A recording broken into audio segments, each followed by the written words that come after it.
दोस्त जिहड़े 15 करोड़ रुपये तो ज़्यादा दे विच ठगे गए, ठगे ना जाते। दूसरी वड्डी अफसोस की गल लॉ एंड आर्डर की मैं गल कर रहा सी। लॉ एंड आर्डर मेनटेन करने वाली एजेंसी पंजाब पुलिस चुप ते खामोश। ये मौड़ बठिंडा तो वड्डी गिणती दे विच नौजवान बाहर मेरा दफ्तर भरिया पिया, तुसीं उन्हां दी वाइट भी करिओ। ये पुलिस नूं दरखास्त SSP साहब नूं दरखास्त दे के आए। हजे तक अफसोस कि किसी भी तफ्तीशी अफसर ने इन्हां ठगे गए पीड़ितां दे विचों किसी दे बयान तक नहीं दर्ज कीते कि पंजाब पुलिस जिहड़ी हमेशा चर्चावां दे विच रहिंदी आ, ओह पुलिस जिहड़ी एक रेहड़ी वाले दे केले चक के अपनी गड्डी 'च रख सकदी है, ओह पुलिस जिहदा म्यार मिट्टी दे विच बनाता खाती गए लोकां ने।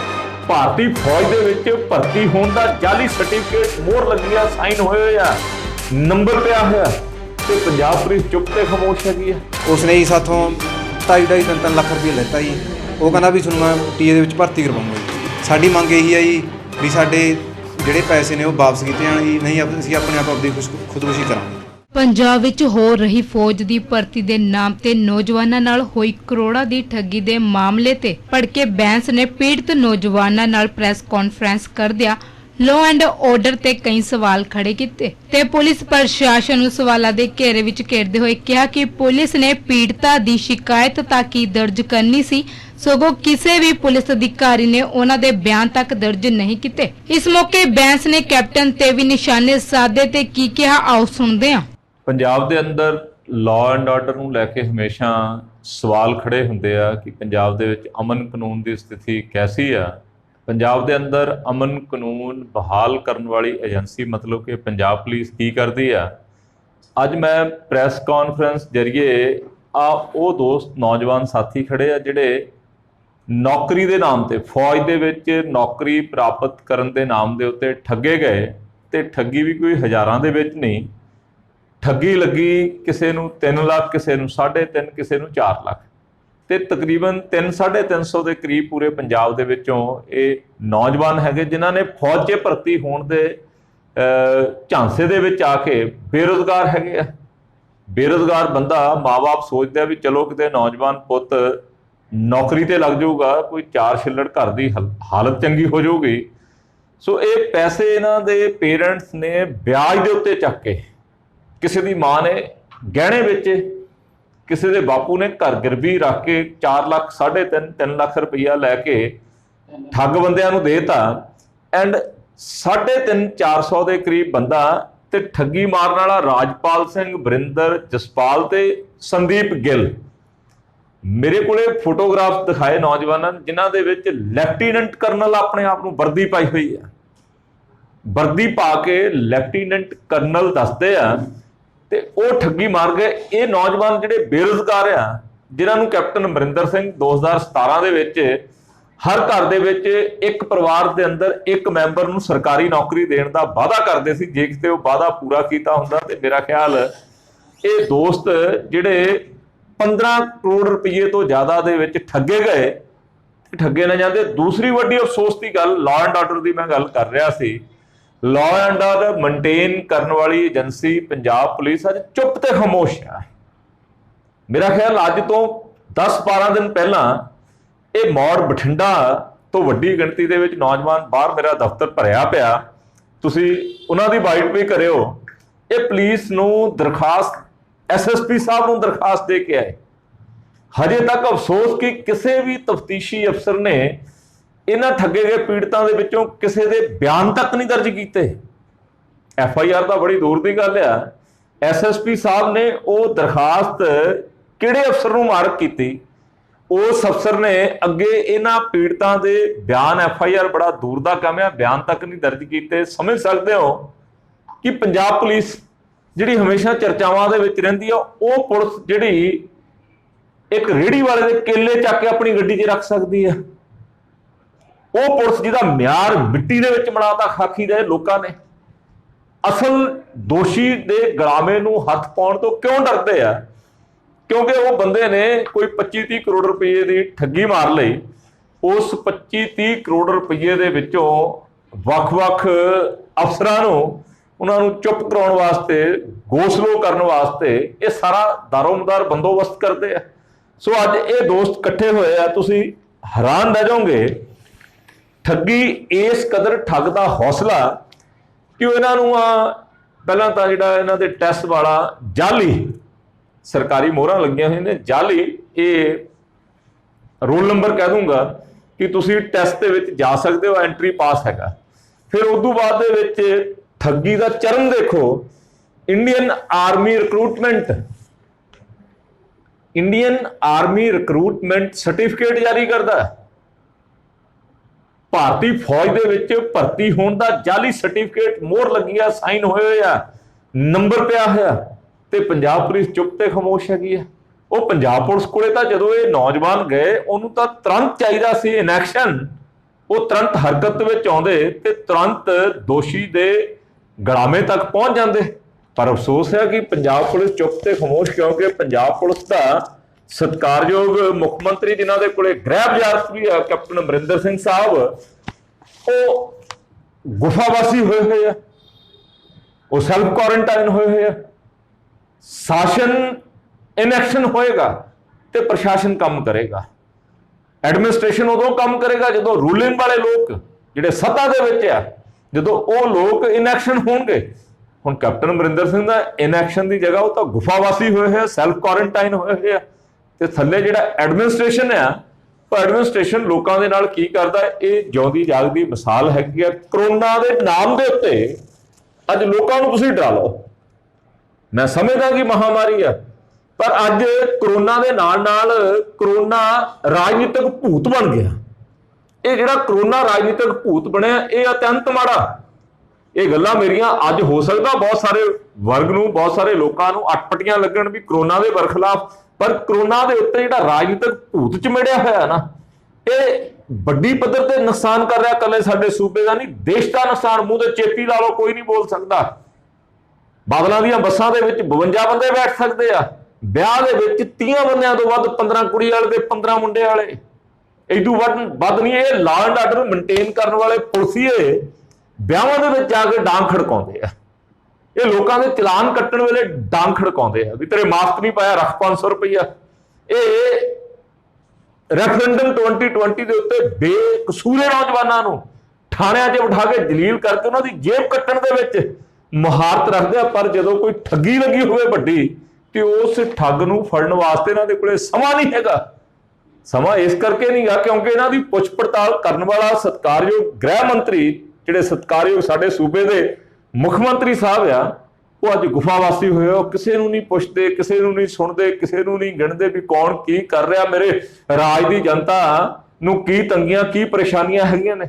ਸੋ ਮੈਂ ਇਹਨਾਂ ਦੋਸਤਾਂ ਨੂੰ ਲੋਕ ਇਨਸਾਫ ਪਾਰਟੀ ਵੱਲੋਂ ਮੇਰੇ ਕੋਲੇ ਆਇਆ, ਮੈਂ ਯਕੀਨ ਦਵਾਉਣਾ ਇਸ ਠੱਗ ਨੇ, ਜਿਹਦਾ ਨਾਮ ਹੈਗਾ ਰਾਜਪਾਲ, ਸੰਦੀਪ, ਜਸਪਾਲ ਤੇ ਬਰਿੰਦਰ, ਇਹ ਵੀ ਪਤਾ ਲੱਗਿਆ ਵੀ ਇਹਨਾਂ ਦੇ ਨਾਲ ਜਿਹੜੀ 15-20 ਕਰੋੜ ਰੁਪਏ ਦੀ ਠੱਗੀ ਮਾਰੀ ਆ, ਉਹਨੇ ਖਰੀਦੀ ਆ ਜਾਇਦਾਦ, ਜ਼ਮੀਨ ਖਰੀਦੀ ਆ ਉਹਨੇ। ਮੈਂ ਇਹਨਾਂ ਦੋਸਤਾਂ ਦੀ ਡਿਊਟੀ ਲਾਈ ਆ ਵੀ ਤੁਸੀਂ ਉਹਦੀ ਜ਼ਮੀਨ ਕਿੱਥੇ ਹੈਗੀ ਆ ਇਹ ਪਤਾ ਕਰੋ, ਤਾਂ ਕਿ ਤੁਸੀਂ 250, ਤੁਸੀਂ 300, ਉਹ 300 ਨੂੰ ਉਸ ਜ਼ਮੀਨ ਦੇ ਉੱਤੇ ਕਾਬਜ। ਬਿੱਲੇ ਨੂੰ ਸੇਕ ਲੱਗਦਾ ਤੇ ਬਲੂੰਗੜੇ ਪੈਰਾਂ ਥੱਲੇ ਆਉਂਦੇ ਆ। ਕੱਲਾ ਪੁਲਿਸ ਕਾਰਵਾਈ ਨਹੀਂ, ਅਸੀਂ ਇਹਨਾਂ ਬੇਰੁਜ਼ਗਾਰ ਨੌਜਵਾਨਾਂ ਵਾਸਤੇ, ਜਿਨ੍ਹਾਂ ਦੇ ਮਾਂ-ਬਾਪ ਨੇ ਗਹਿਣਾ ਗੱਟਾ ਵੇਚ ਕੇ ਆਪਣੇ ਘਰ ਗਿਰਵੀ ਰੱਖ ਕੇ ਇਸ ਠੱਗ ਦਾ ਮੂੰਹ ਭਰਤਾ ਵੀ ਕਿਤੇ ਸਾਡੇ ਮੁੰਡੇ ਸਰਕਾਰੀ ਨੌਕਰੀ ਕਰ ਲੈਣਗੇ, ਤੇ ਇਹਨਾਂ ਦੀ ਮਦਦ ਕਰਨ ਦੀ ਜ਼ਿੰਮੇਵਾਰੀ ਆ। ਮੈਂ FIR ਦਰਜ ਕਰਾਉਣ ਵਾਸਤੇ ਸਤਿਕਾਰਯੋਗ SSP, ਸਤਿਕਾਰਯੋਗ ਪੁਲਿਸ ਅਧਿਕਾਰੀਆਂ ਨੂੰ ਵੀ ਤੁਹਾਡੇ ਜਰੀਏ ਬੇਨਤੀ ਕਰਦਾ, ਪਰਸਨਲੀ ਟੈਲੀਫੋਨ ਵੀ ਕਰੂੰਗਾ ਵੀ ਤੁਰੰਤ FIR ਦਰਜ ਕਰ ਦਿਓ, ਕੱਲੇ ਵੱਲੋਂ। ਇਹ ਨਹੀਂ ਵੀ 250 ਜਾਂ 100 ਵੱਲੋਂ, 50 ਵੱਲੋਂ ਇਕੱਠੀ ਦੇਤੀ, ਇੱਕ ਕੱਲੇ ਵੱਲੋਂ FIR ਦਰਜ ਹੋਏਗੀ। ਤੇ ਜਿਹੜੇ ਇਸ ਠੱਗ ਨੇ ਪੰਜਾਬ ਦੇ ਅੰਦਰ ਇਹਨਾਂ ਦੇ ਨਾਲ ਠੱਗੀ ਮਾਰਨ ਤੋਂ ਜਿਹੜਾ ਕਰੋੜਾਂ ਰੁਪਈਆ ਇਹਨਾਂ ਨੇ ਬਣਾਇਆ, ਉਹ ਕਰੋੜਾਂ ਰੁਪਈਏ ਦੇ ਨਾਲ ਜਿਹੜੇ ਖੱਤੇ ਖੇਤ ਜਾਂ ਪਲਾਟ ਖਰੀਦੇ, ਉਹ ਇਹਨਾਂ ਨੌਜਵਾਨਾਂ ਦੇ, ਤਾਂ ਜੋ ਇਹਨਾਂ ਦੇ ਹੋਏ ਨੁਕਸਾਨ ਦੀ ਭਰਪਾਈ ਹੋ ਸਕੇ। ਪਰ ਸਰ, ਸਰਕਾਰ ਤੇ ਜਿਹੜੇ ਆਲਾ ਪ੍ਰਸ਼ਾਸਨ ਹੈਗਾ ਲਗਾਤਾਰ ਇਹਨਾਂ ਠੱਗਾਂ ਤੋਂ ਬਚਣ ਦੀ ਅਪੀਲ ਵੀ ਕਰਦਾ ਰਹਿੰਦਾ, ਜਾਗਰੂਕ ਵੀ ਕਰਦਾ, ਪਰ ਫਿਰ ਵੀ ਅਜਿਹੇ ਠੱਗ ਜਿਹੜੇ ਛਾਤੀ ਲੈ ਗਏ ਨੇ, ਲੋਕਾਂ ਨੂੰ ਆਪਣੀ ਠੱਗੀ ਦਾ ਸ਼ਿਕਾਰ ਬਣਾਉਂਦੇ ਨੇ। ਕਿਸ ਤਰੀਕੇ ਦੀ ਉਹਨਾਂ ਦੇ ਉੱਤੇ? ਤੁਹਾਡਾ ਗੱਲ ਬਿਲਕੁਲ ਵਾਜਬ ਆ। ਸਰਕਾਰ ਜਾਗਰਤ ਕਰਦੀ ਆ। ਇੱਕ ਨੌਜਵਾਨ ਜਿਹੜਾ ਬੇਰੁਜ਼ਗਾਰ ਆ, ਜਿਹੜਾ ਕਿਸੇ ਨੇ ਗ੍ਰੈਜੂਏਟ ਕੀਤੀ, ਕੋਈ ਪੋਸਟ ਗ੍ਰੈਜੂਏਟ, ਕੋਈ ਡਿਪਲੋਮਾ ਹੋਲਡਰ ਆ, ਉਹ ਪਹਿਲਾਂ ਤਾਂ ਮਾਂ-ਬਾਪ ਨੇ ਬੜੇ ਔਖੇ ਹੋ ਕੇ ਆਰਥਿਕ ਮਾੜੇ ਹਾਲਾਤਾਂ ਦੇ ਵਿੱਚ ਔਖੇ ਹੋ ਕੇ ਇਹਨਾਂ ਦੀ ਪੜ੍ਹਾਈ ਲਿਖਾਈ ਕਰਾਈ। ਫਿਰ ਸਰਕਾਰਾਂ ਦੇ ਮੂੰਹ ਵੱਲ ਦੇਖਦੇ ਆ ਵੀ ਵਾਅਦਾ ਕੀਤਾ ਸੀ ਵੀ ਹਰ ਘਰ ਦੇ ਵਿੱਚ ਸਰਕਾਰੀ ਨੌਕਰੀ ਮਿਲੂਗੀ, ਉਹ ਮਿਲੀ ਨਹੀਂ। ਫਿਰ ਮਾਂ-ਬਾਪ ਦੀ ਮਜਬੂਰੀ ਬਣ ਜਾਂਦੀ ਆ। ਮਾਂ-ਬਾਪ ਸੋਚਦੇ ਆ ਵੀ ਚਲੋ ਜਿੱਥੇ ओखली में सिर दिया तो मुसलों का क्या डर, भी जिथे पहला 2 वजिया ते 2 होर वज जाणगे। पढ़ाई वेले पैसे बड़ी आर्थिक माड़ी हाल दे विचों बच्चे पढ़ा ले, पैसे पूसे फड़ दड़ के माँ बाप की सोच हुंदी है भी किते काश साडा बच्चा सरकारी नौकरी दे उत्ते एडजस्ट हो जाए। जे हुण इन्हां ने ਉਹ ਬੰਦੇ ਦੀਆਂ ਗੱਲਾਂ ਜਿਹੜਾ ਆਪਣੇ ਆਪ ਨੂੰ ਲੈਫਟੀਨੈਂਟ ਕਰਨਲ ਦੱਸਦਾ, ਜੇ ਇਹ ਲੋਕ ਠੱਗੇ ਗਏ, where is law and order? ਕਿੱਥੇ ਹੈਗਾ ਅਮਨ ਤੇ ਕਾਨੂੰਨ? ਕਿੱਥੇ ਹੈਗਾ ਅਮਨ ਤੇ ਕਾਨੂੰਨ ਬਹਾਲ ਕਰਨ ਵਾਲੀ ਪੁਲਿਸ ਏਜੰਸੀ?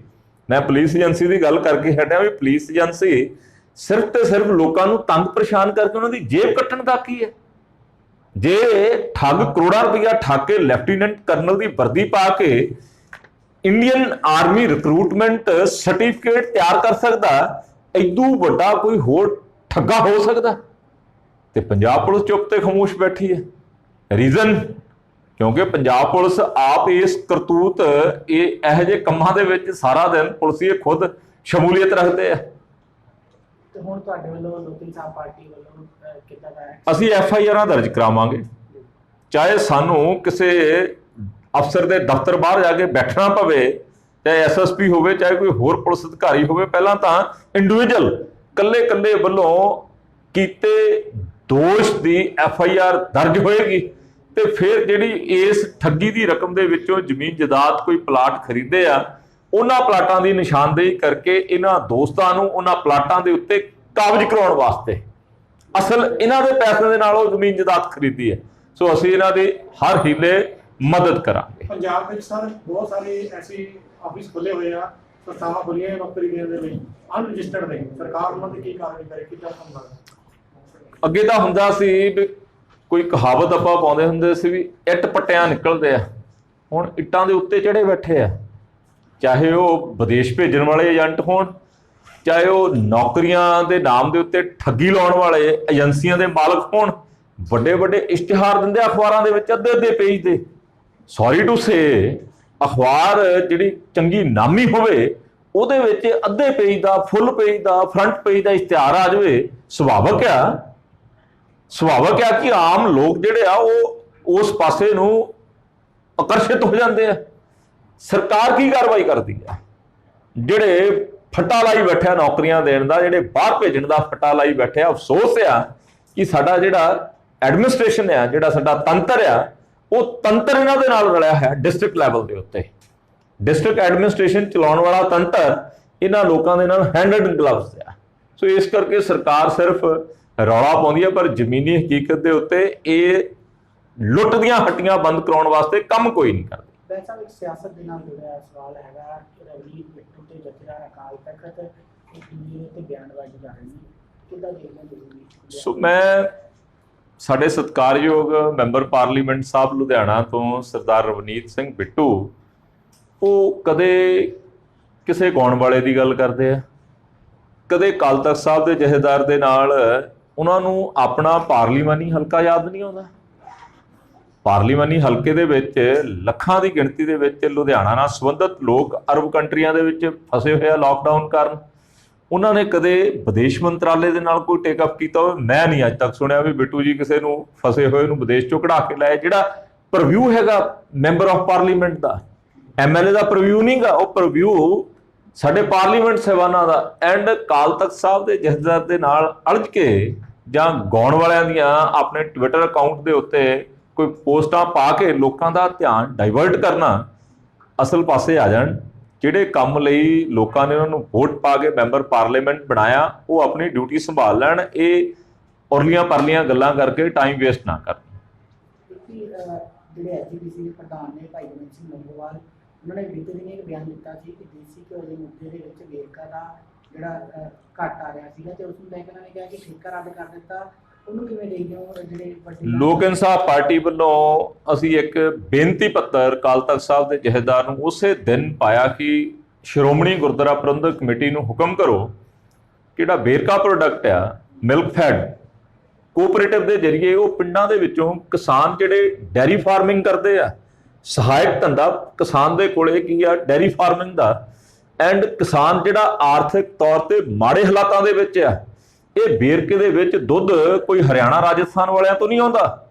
ਇਹ ਵੇਰਕੇ ਦਾ ਦੁੱਧ ਜਿਹੜੇ ਪਿੰਡਾਂ ਦੇ ਵਿੱਚ ਕਿਸਾਨ ਸਹਾਇਕ ਧੰਦਾ ਡੈਰੀ ਫਾਰਮਿੰਗ ਕਰਦੇ, ਇਹ ਦੁੱਧ ਕੋਆਪਰੇਟਿਵ ਦੇ ਜ਼ਰੀਏ ਇਕੱਠਾ ਹੋ ਕੇ ਵੇਰਕਾ ਪਲਾਂਟਾਂ 'ਚ ਜਾਂਦਾ। ਤੇ ਸ਼੍ਰੋਮਣੀ ਗੁਰਦੁਆਰਾ ਪ੍ਰਬੰਧਕ ਕਮੇਟੀ ਕਿਸਾਨਾਂ ਦੇ, ਮੈਂ ਕਹਿੰਦਾ ਉਹਨਾਂ ਨੂੰ ਤਾਂ ਚਾਹੀਦਾ ਸੀ ਕਿ ਮੇਰਾ ਖਿਆਲ 90% ਤੋਂ ਵੱਧ ਕਿਸਾਨ ਸਿੱਖ ਹੈਗਾ ਤੇ 100% ਪੰਜਾਬੀ ਹੈ। ਸ਼੍ਰੋਮਣੀ ਗੁਰਦੁਆਰਾ ਪ੍ਰਬੰਧਕ ਕਮੇਟੀ ਨੂੰ ਚਾਹੀਦਾ ਸੀ ਕਿ ਜੇ ਕੋਈ ਇਦਾਂ ਦੀ ਨੌਬਤ ਆ ਤੇ ਉਹ ਸਹਿਕਾਰਤਾ ਸੈਕਟਰੀ ਕੋਲੇ ਜਾਂਦੇ, ਉਹ ਮੰਤਰੀ ਦੇ ਨਾਲ ਰਾਬਤਾ ਕਰਦੇ। ਤੁਸੀਂ ਇੱਕ ਮੇਰਾ ਖਿਆਲ ਵੈਸਟ ਬੰਗਾਲ ਜਾਂ ਬਿਹਾਰ ਦੀ ਕੋਈ ਕੰਪਨੀ ਆ, ਉਹਨੂੰ ਚੱਕ ਕੇ ਆਰਡਰ ਦੇਤਾ ਵੀ ਉਹ ਤੁਹਾਨੂੰ ਸਸਤਾ ਦੇ ਰਹੀ ਆ, ਗਰੰਟੀ ਕੀ ਹੈਗੀ ਆ ਵੀ ਉਹ ਘਿਓ ਜਾਂ ਦੁੱਧ ਦੀ ਸ਼ੁੱਧਤਾ ਕਿੰਨੀ ਹੈ? ਵੇਰਕੇ ਦੇ ਉੱਤੇ ਟਰਸਟ ਆ। ਜੇ ਵੇਰਕਾ ਕਿਤੇ ਕੋਈ ਮਾੜੀ ਚੰਗੀ ਗੱਲ ਕਰਦਾ ਤੇ ਮੈਂ ਪਰਸਨਲੀ ਵੇਰਕਾ ਦੇ ਜਾ ਕੇ ਲੋਕਾਂ ਨੂੰ ਜਾਗਰੂਕ ਕਰਦਾ ਤੇ ਵੇਰਕਾ ਨੂੰ ਰੋਕਦਾ ਵੀ ਠੱਗੀ ਨਹੀਂ ਮਾਰਨੀ। ਵੇਰਕੇ ਦੇ ਉੱਤੇ ਮਾਂ ਨੂੰ ਬੱਚੇ ਨੂੰ ਦੁੱਧ ਪਿਆਉਣ ਤੋਂ ਬਾਅਦ ਆਪਣੇ ਦੁੱਧ ਤੋਂ ਬਾਅਦ ਜੇ ਕੋਈ ਯਕੀਨ ਆ ਤਾਂ ਵੇਰਕਾ ਦੇ ਉੱਤੇ ਆ। ਸੋ ਵੇਰਕਾ ਦੀ ਕ੍ਰੈਡੀਬਿਲਿਟੀ ਬਣਾਉਣਾ ਸਾਡੇ ਸੂਬੇ ਦਾ ਪ੍ਰੋਡਕਟ ਆ, ਉਹ ਸਾਰਿਆਂ ਦੀ ਜ਼ਿੰਮੇਵਾਰੀ ਹੈ। ਸ਼੍ਰੋਮਣੀ ਗੁਰਦੁਆਰਾ ਪ੍ਰਬੰਧਕ ਕਮੇਟੀ, ਅਸੀਂ ਅਕਾਲ ਤਖ਼ਤ ਸਾਹਿਬ ਦੇ ਜਥੇਦਾਰ ਜੀ ਨੂੰ ਇਸੇ ਕਰਕੇ ਬੇਨਤੀ ਪੱਤਰ ਲਿਖਿਆ ਵੀ ਆਦੇਸ਼ ਤੇ ਹੁਕਮ ਕਰਦੇ ਹੋ ਕਿ ਵੇਰਕਾ ਦਾ ਉਤਪਾਦ ਹੀ ਸ਼੍ਰੋਮਣੀ ਗੁਰਦੁਆਰਾ ਪ੍ਰਬੰਧਕ ਕਮੇਟੀ ਖਰੀਦੇ। ਇੱਕ ਰੈਫਰੈਂਡਮ 2020 ਲੈ ਕਾਫੀ ਵਿਵਾਦ ਖੜਾ ਹੋਇਆ, ਬਿਜਲੀ ਦੀ VOTING ਦੀ ਗੱਲ ਦੇ ਸਾਹਮਣੇ ਆਈ ਕਿ ਕੀ ਹਾਲਾਤ ਹੁੰਦੀ ਹੈ। ਬਹੁਤ ਸਾਰੇ ਮੀਡੀਆ ਨੇ ਮੇਰੀ ਇੱਕ ਸਟੇਟਮੈਂਟ ਨੂੰ ਤੋੜ ਮਰੋੜ ਕੇ ਪੇਸ਼ ਕਰਤਾ। ਪਹਿਲੇ ਨੰਬਰ ਦੇ ਉੱਤੇ ਮੇਰੇ ਸਮੇਤ ਲੋਕ ਇਨਸਾਫ ਪਾਰਟੀ ਦੇ ਸਾਰੇ ਮੈਂਬਰ ਭਾਰਤ ਦੇ ਸੰਘੀ ਢਾਂਚੇ ਦੇ ਮੁਦਈ ਹੈਗੇ ਆ, ਫੈਡਰਲਿਜ਼ਮ ਦੇ ਮੁਦਈ। ਅਸੀਂ ਸੰਘੀ ਢਾਂਚੇ ਨੂੰ ਮਜ਼ਬੂਤ ਕਰਨ ਵਾਸਤੇ ਜੇਲਾਂ ਘਟਿਆਉਂਦੇ ਆ ਕਿ ਸਾਡਾ ਸੰਘੀ ਢਾਂਚਾ ਦੇਸ਼, ਡਾਕਟਰ ਭੀਮ ਰਾਓ ਅੰਬੇਦਕਰ ਸਾਹਿਬ ਜਿਹੜਾ ਸਾਨੂੰ ਸੰਵਿਧਾਨ ਸੰਘੀ ਢਾਂਚਾ ਦੇਸ਼ ਵਾਸਤੇ ਬਣਾ ਕੇ ਗਿਆ, ਉਹ ਮਜ਼ਬੂਤ ਹੋ ਜਾਵੇ। ਅਸੀਂ ਕਿਸੇ ਵੀ ਉਸ ਬੰਦੇ ਦੇ ਨਾਲ ਨਹੀਂ ਜਿਹੜਾ ਦੇਸ਼ ਨੂੰ ਤੋੜਨ ਦੀ ਗੱਲ ਕਰਦਾ।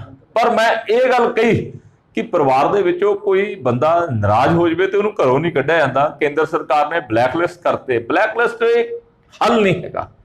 ਤੁਸੀਂ ਉਹਨਾਂ ਨੂੰ ਟੇਬਲ ਤੇ ਬਿਠਾ ਕੇ ਗੱਲ ਸੁਣੋ ਉਹਨਾਂ ਦੀ ਵੀ ਉਹ ਰੈਫਰੈਂਡਮ 2020 ਦੇ ਰਾਹ ਤੁਰੇ ਕਿਉਂ ਆ।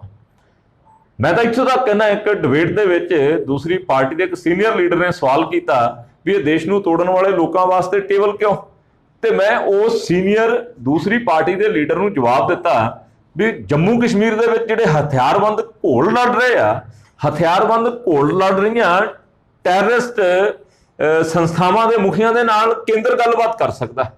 ਤੇ ਜੇ ਪੰਜਾਬ ਦੇ ਕੋਈ ਚੰਦ ਲੋਕ ਰੈਫਰੈਂਡਮ 2020 ਦੇ ਰਸਤੇ ਤੁਰਿਆ, ਉਹਨਾਂ ਨੂੰ ਭਾਈ ਟੇਬਲ ਤੇ ਬਿਠਾ ਕੇ ਸੁਣ ਲਓ ਵੀ ਤੁਹਾਡਾ ਰੋਸਾ ਕੀ ਆ, ਤੁਹਾਡਾ ਗੁੱਸਾ ਗਿਲਾ ਕੀ ਆ। ਵੱਡੇ ਦੇਸ਼ਾਂ ਦੀਆਂ ਲੜਾਈਆਂ ਅੰਤ ਨੂੰ ਫੈਸਲੇ ਲੜਾਈਆਂ ਦੇ ਕਿੱਥੇ ਹੁੰਦੇ ਆ? ਟੇਬਲ ਦੇ ਉੱਤੇ ਆ ਕੇ।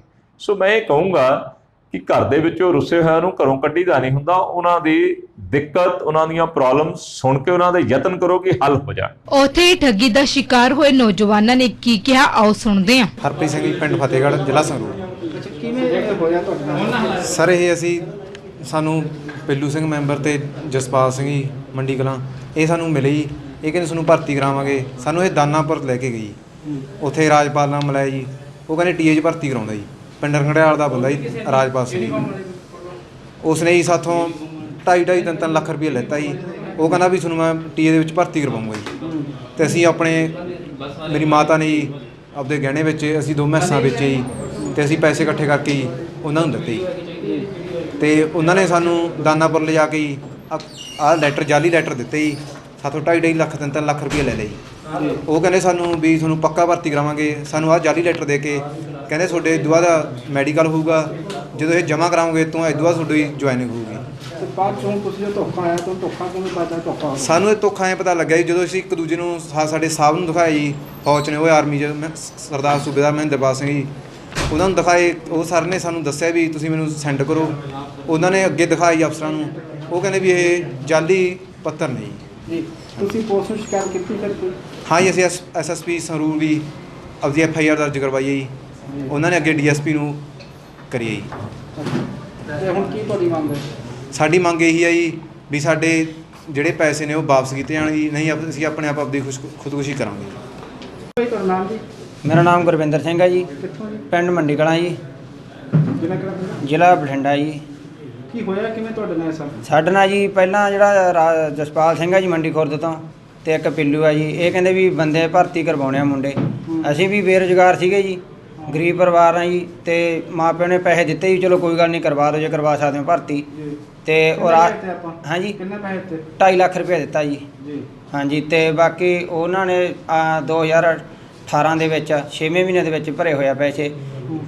ਵਿੱਚ ਨੇ 3 ਵੀ ਦਿੱਤਾ, ਵਿੱਚ ਨੇ 4 ਵੀ ਦਿੱਤਾ ਜੀ, ਤੇ ਉਹ ਕੋਈ ਇਨਸਾਫ ਨਹੀਂ ਮਿਲਿਆ ਜੀ। ਉਹਨਾਂ ਨੇ ਬਾਅਦ 'ਚ ਸਾਨੂੰ ਜਾਲੀ ਲੈਟਰ ਦਿਖਾ ਕੇ ਦਾਨਾਪੁਰ ਵੀ ਲਿਜਾਂਦੇ ਰਹੇ, 3-4 ਵਾਰੀ ਦਾਨਾਪੁਰ ਲੈ ਗਏ ਸਾਨੂੰ ਵੀ ਹੁਣ ਕਰਾਵਾਂਗੇ। ਪਹਿਲਾਂ ਉਹਨਾਂ ਨੇ ਫਿਰ ਲੈਟਰ ਦੇ ਸਾਨੂੰ, ਫਿਰ ਫਾਈਲਾਂ ਦੇ ਦਿੱਤੀਆਂ, ਫਾਈਲਾਂ ਜਮ੍ਹਾਂ ਕਰਵਾਈਆਂ ਅਸੀਂ ਜਾ ਕੇ ਦੁਬਾਰੇ। ਅਸੀਂ ਨਹੀਂ ਕਰਾਂਗੇ, ਆਪ ਹੀ ਫੜ ਕੇ ਲੈ ਜਾਂਦੇ ਸੀ। ਅਸੀਂ ਫਾਈਲਾਂ ਸਾਰੀਆਂ ਭਰਵਾ ਕੇ ਲੈ ਗਏ ਪਿੰਡੋਂ ਵੀ ਚਲੋ ਸਾਨੂੰ ਐਂ ਸੀ ਵੀ ਹੋ ਗਏ ਭਰਤੀ, ਓਕੇ ਆ ਕੰਮ। ਉਹ ਸਾਨੂੰ ਕੋਈ ਓਕੇ ਨਹੀਂ ਹੋਇਆ ਜੀ ਸਾਡਾ ਕੰਮ। ਤੇ ਬਾਅਦ ਦੇ ਵਿੱਚ ਉਹਨਾਂ ਨੂੰ ਆਖਿਆ ਵੀ ਪੈਸੇ ਸਾਡੇ ਵਾਪਸ। ਕਿੰਨੇ ਬੰਦੇ ਨਾਲ ਤੁਹਾਡੇ ਸਾਰੇ ਕਿੰਨੇ ਕੁ ਬੰਦੇ ਤੁਸੀਂ? ਅਸੀਂ ਮੌੜ ਹਲਕੇ ਦੀ 40-45 ਮੁੰਡੇ ਆ ਜੀ, ਦੂਜਿਆਂ ਦਾ ਨਹੀਂ ਜੀ ਮੈਨੂੰ ਪਤਾ, ਹੋਰ ਅਲੱਗ-ਅਲੱਗ ਥਾਵਾਂ ਤੋਂ ਵੀ ਹੈਗੇ ਨੇ। ਮੰਗ ਤੁਹਾਡੇ? ਸਾਡੀ ਮੰਗ ਹੈ ਸਾਡੀ ਪੈਸੇ ਵਾਪਸ ਕੀਤੇ ਜਾਣ ਜੀ ਜਿੰਨੇ ਲੈਤੇ ਆ। ਤੇ ਬਾਕੀ ਉਹਨਾਂ ਨੇ ਆਖਿਆ ਜੀ ਵੀ ਸਣੇ ਵਿਆਜ ਸਣੇ ਖਰਚਾ ਰੁਪਏ ਦੇਵਾਂਗੇ। 3 ਰੁਪਏ ਵਿਆਜ ਤੇ ਲੈਤੇ ਸੀ ਜੀ ਪੈਸੇ। ਉਹ ਕਹਿੰਦੇ ਸਣੇ ਵਿਆਜ ਸਣੇ ਖਰਚਾ ਤੁਹਾਨੂੰ ਵਾਪਸ ਕਰਾਂਗੇ ਵੀ ਜੇ ਤੁਹਾਡਾ ਕੰਮ ਨਾ ਹੋਇਆ। ਸੋ ਤੁਹਾਨੂੰ ਦੱਸ ਦਈਏ ਕਿ ਬੈਂਸ ਨੇ ਇਹ ਸਾਫ਼ ਕਰ ਦਿੱਤਾ ਹੈ ਕਿ ਉਹ ਠੱਗੀ ਦਾ ਸ਼ਿਕਾਰ ਹੋਏ ਨੌਜਵਾਨਾਂ ਨੂੰ ਇਨਸਾਫ ਦਿਵਾਉਣ ਲਈ ਪਹਿਲਾਂ ਥਾਣੇ ਵਿੱਚ ਪਰਚਾ ਦਰਜ ਕਰਵਾਉਣਗੇ। ਜੇਕਰ ਪਰਚਾ ਦਰਜ ਨਾ ਹੋਇਆ ਤਾਂ ਉਹਨਾਂ ਵੱਲੋਂ ਅਫਸਰ ਦੇ ਦਫ਼ਤਰ ਅੱਗੇ ਧਰਨਾ ਪ੍ਰਦਰਸ਼ਨ ਕੀਤਾ ਜਾਵੇਗਾ ਤੇ ਪੀੜਤਾ ਦੀ ਹਰ ਪੱਖੋਂ ਸਹਾਇਤਾ ਵੀ ਕੀਤੀ ਜਾਵੇਗੀ। ਕੀ ਤੁਹਾਡਾ ਵਿਦੇਸ਼ ਵਿੱਚ ਘੁੰਮਣ ਦਾ ਹੈ ਸੁਪਨਾ? ਕੀ ਤੁਸੀਂ ਵਿਦੇਸ਼ ਵਿੱਚ ਪੜ੍ਹਨਾ ਚਾਹੁੰਦੇ ਹੋ ਜਾਂ ਫਿਰ ਵਿਦੇਸ਼ ਜਾ ਕੇ ਵਸਣ ਦਾ ਹੈ ਇਰਾਦਾ ਜਾਂ ਰਿਫਿਊਜ਼ਲ ਦਾ ਕਰ ਰਹੇ ਹੋ ਸਾਹਮਣਾ? ਤਾਂ ਇੱਕ ਹੀ ਭਰੋਸੇਯੋਗ ਨਾਮ ਹੈ SE international immigration consultant private limited. Tourist visa, study visa, PR ਅਤੇ ਹਰ ਤਰ੍ਹਾਂ ਦੇ ਵੀਜ਼ੇ ਦਾ ਮਾਮਲਾ ਕੈਨੇਡਾ, USA, ਆਸਟ੍ਰੇਲੀਆ, UK ਅਤੇ ਨਿਊਜ਼ੀਲੈਂਡ। ਤਾਂ ਤੁਹਾਡਾ ਰਾਹਗੀਰ ਬਣੇਗਾ SE international immigration consultant private limited. ਸੰਪਰਕ ਕਰੋ 73407 37362 73407 37369। ਜਦੋਂ ਸਮੱਸਿਆ ਦਾ ਹੈ ਹੱਲ ਫਿਰ ਕਿਉਂ ਹੋ ਪਰੇਸ਼ਾਨ? ਜਿਵੇਂ ਮਨ ਚਾਹਿਆ ਪਿਆਰ, ਪਤੀ ਪਤਨੀ 'ਚ ਅਣਬਣ, ਕਾਲੇ ਜਾਦੂ ਦਾ ਖਾਤਮਾ, ਵਸ਼ੀਕਰਨ, ਲਾਟਰੀ ਨੰਬਰ ਪਾਓ, ਪਿਆਰ ਵਿੱਚ ਧੋਖਾ ਖਾਦੇ ਹੋਏ ਪ੍ਰੇਮੀ ਪ੍ਰੇਮਿਕਾ, ਇੱਕ ਵਾਰ ਜ਼ਰੂਰ ਮਿਲੋ। ਸੰਪਰਕ ਕਰੋ ਵਿਸ਼ਵਨਾਥ ਤਾਂਤਰਿਕ। ਤੁਸੀਂ ਸੰਪਰਕ ਕਰ ਸਕਦੇ ਹੋ 90244 70842। ਮੈਂ ਆਪਣੇ ਇਹ ਮੋਢਿਆਂ ਤੇ ਗੋਡਿਆਂ ਤੋਂ ਬਹੁਤ ਦੁਖੀ ਸੀ। ਮੇਰੇ ਲਈ ਤਾਂ ਤੁਰਨਾ ਫਿਰਨਾ ਵੀ ਇੰਨਾ ਔਖਾ ਹੋਇਆ ਸੀ ਮੈਂ ਦੱਸ ਵੀ ਨਹੀਂ ਸਕਦਾ। ਪਰ ਜਦ ਤੋਂ ਮੈਨੂੰ ਫੀ ਰਿਲੀਫ ਮਿਲਿਆ 2.5-3 ਮਹੀਨੇ ਇਸਤੇਮਾਲ ਕਰਨ ਤੋਂ ਬਾਅਦ ਗੋਡੇ ਵੀ ਓਕੇ, ਮੋਢੇ ਵੀ ਓਕੇ। ਜੇ ਤੁਸੀਂ ਵੀ ਕਿਸੇ ਇਸ ਤਰ੍ਹਾਂ ਦੀ ਬਿਮਾਰੀ ਤੋਂ ਪਰੇਸ਼ਾਨ ਹੋ ਤੇ ਬੇਝਿਜਕ ਹੋ ਕੇ ਇਸ ਨੂੰ ਇਸਤੇਮਾਲ ਕਰੋ। ਸਿਰਫ 2.5-3 ਮਹੀਨੇ ਇਹ 125 ਬਿਮਾਰੀਆਂ ਤੱਕ ਦਾ ਇਲਾਜ ਕਰ ਸਕਦਾ ਹੈ। ਫੀ ਰਿਲੀਫ ਹਮੇਸ਼ਾ ਯਾਦ ਰੱਖੋ। ਬਸ ਕੁਝ ਦਿਨਾਂ ਤੋਂ ਮੈਨੂੰ ਬਾਲਾਂ ਦੀ ਬੜੀ ਸਮੱਸਿਆ ਸੀ। ਮੇਰੇ ਬਾਲ ਝੜਨੇ ਸ਼ੁਰੂ ਹੋ ਗਏ ਸੀ। ਮੈਨੂੰ ਮੇਰੇ ਦੋਸਤ ਨੇ ਆਇਲ ਫੀ ਰਿਲੀਫ ਵਾਲੇ ਦੱਸਿਆ। ਮੈਂ ਇਹ ਤੇਲ 3 ਮਹੀਨੇ ਲਾਣਾ ਆਪਣੇ ਸਿਰ ਤੇ ਅਪਲਾਈ ਕੀਤਾ। ਇਹ ਬਿਲਕੁਲ ਆਯੁਰਵੈਦਿਕ ਤੇਲ ਹੈ, ਇਹਦਾ ਕੋਈ ਸਾਈਡ ਇਫੈਕਟ ਨਹੀਂ ਹੈ। ਤੇ ਮੇਰੇ ਬਾਲ ਜਿਹੜੇ ਗੰਜਪਣ ਪੈਣਾ ਸ਼ੁਰੂ ਹੋ ਗਿਆ ਸੀ ਉਹ ਦੁਬਾਰਾ ਆਉਣ ਲੱਗ ਗਏ। ਤੇ ਮੈਨੂੰ ਤਾਂ ਬੜਾ ਫਾਇਦਾ ਦਿੱਤਾ ਇਸ ਨੇ। ਜੇ ਤੁਹਾਨੂੰ ਵੀ ਕਿਸੇ ਇਸ ਤਰ੍ਹਾਂ ਦੀ ਪ੍ਰੋਬਲਮ ਦਾ ਤੁਸੀਂ ਸਾਹਮਣਾ ਕਰ ਰਹੇ ਹੋ ਤਾਂ ਇਹ ਤੇਲ ਲਾਣਾ ਨਾ ਭੁੱਲੋ। ਕਿਤਨਾ ਕਿਤੇ ਅਸੀਂ ਆਪਣੇ ਬਾਲਾਂ ਕਰਕੇ ਸ਼ਰਮ ਫੀਲ ਕਰਦੇ ਹਾਂ, ਕਿਤੇ ਸੋਸਾਇਟੀ 'ਚ ਬੈਠੇ ਹਾਂ ਕਿ ਕੋਈ ਮਜ਼ਾਕ ਨਾ ਕਰ ਰਿਹਾ ਹੋਏ। ਪਰ ਥੈਂਕਸ ਟੂ ਫ੍ਰੀ ਰਿਲੀਫ ਜਿਹਨੇ ਮੇਰਾ ਇਹ ਕੌਨਫੀਡੈਂਸ ਬਿਲਡ ਕੀਤਾ, ਜਿਹਦੇ ਲਗਾਉਣ ਨਾਲ ਮੈਂ ਮਾਰਕੀਟ 'ਚ ਹੁਣ ਬੜਾ ਹੀ ਕੌਨਫੀਡੈਂਟ ਹਾਂ। ਔਰ ਇਹਦੇ ਨਾਲ ਮੈਨੂੰ ਬੜਾ ਫਾਇਦਾ ਹੋਇਆ। ਅਤੇ ਮੈਨੂੰ ਸਰਵਾਈਕਲ ਦੀ ਵੀ ਦਿੱਕਤ ਸੀ ਅਤੇ ਉਹਦੇ ਨਾਲ ਵੀ ਮੈਨੂੰ ਬੜਾ ਰਿਲੀਫ ਮਿਲਿਆ। ਇਹ ਯੂਜ਼ ਕਰੋ ਅਤੇ ਮੈਂ ਪ੍ਰੈਕਟੀਕਲ ਯੂਜ਼ ਕਰ ਰਿਹਾ।